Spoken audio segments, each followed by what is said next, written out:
Kung gusto mo ng mas malinaw na recording, baka si TNW W17 na yung para sa'yo. Let's do the unboxing.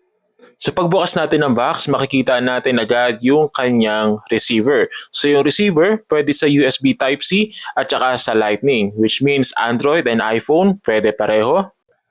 It comes with 2 microphones. Meron na rin tong clip para pwede mong hawakan or pwede mo rin naman siya i-clip na lang sa part ng damit mo.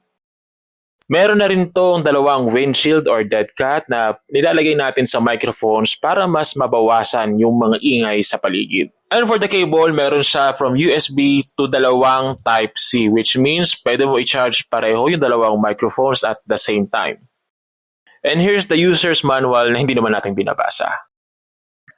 Kaya if you are looking for a quality and affordable na wireless lavalier microphone, ito na si TNW W17 ang i-purchase nyo nandyan sa Yellow Basket and start your vlogging era.